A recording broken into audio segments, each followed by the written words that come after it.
I was recently looking for a new 20 by 20 stack for a build I'm doing, and I found the EMAX Mini Magnum 2. It's really powerful, especially for a 20 by 20 stack. It has a 35 amp 4-in-1 ESC, it has an F4 processor, and it has a video transmitter that can go up to 200 milliwatt. It's definitely a great stack. It's not super cheap, it's $100. But it comes with basically everything you need to get up and running besides a frame, motors, and your radio receiver. The video transmitter has smart audio, you can see that right here, which is a great feature, but there was one big problem, and that's that it had 0 spare UARTs. The problem I ran into by not having any spare UARTs was that I wanted to do telemetry, and I couldn't.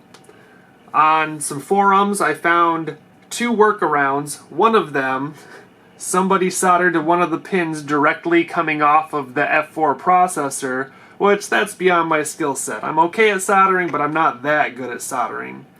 Another workaround involved remapping some of the ports, doing soft serial for one of them, moving smart audio over to that, and then have 6TX for your receiver. But I saw on EMAX's website that they were coming out with a newer version that actually had some UARTs broken out to the board. I emailed them and they were nice enough to send me one of those versions, and here it is.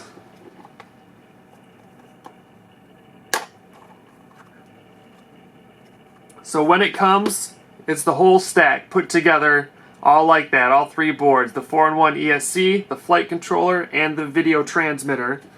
It also comes with, this is the MMCX version, so it comes with a pigtail for that. It comes with an XT60 connector, some shrink tube, and wires for that. And then it also has, if you don't want to use this pigtail connector, you can just use this antenna directly. So this is the original flight controller, and this is the updated one. Let me take this stack apart and get it down to just the flight controller.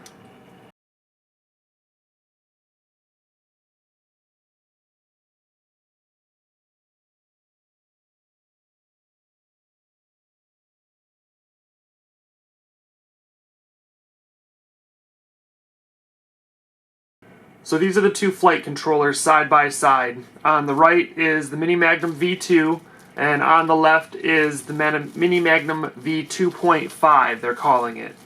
Now, the major difference is right here, they've actually broken out TX and RX3, which isn't over here. They moved these 2 LEDs next to these other LEDs, so therefore, like flight controller status, and then the other ones you can actually program in beta flight to do whatever you want to do. One other change is they have RX3 labeled right here, where over here it's labeled DSM. Now I'm not 100% sure the difference. Did they actually change any wiring for that, or did they just change the silk screening on the board? I'm not too sure. This connector over here is how it connects to the video transmitter, and this last pin on both of them are TX6, so there's no change there. And the rest of the board looks the same. Looking at the back side, we can see they've broken out some additional pins. Here we have TX and RX3, so the same as the front side, but just more pads that we can access, which are different over here. And then TX and RX1 over here, which are missing on the V2. Again, just so we have additional ways to access those pins if we want. So, the Mini Magnum V2 originally was a good board. It had good specs. It was just missing what I feel are fairly important additional UARTs. But now we can have telemetry with our receiver, and they've taken a good board and made it even better. So now that they've updated the Mini Magnum 2 to version 2.5 and gave us access to at least UART 3, We didn't have access to that at all before, and that's enough to add telemetry or to do whatever else you want to do with that additional UART.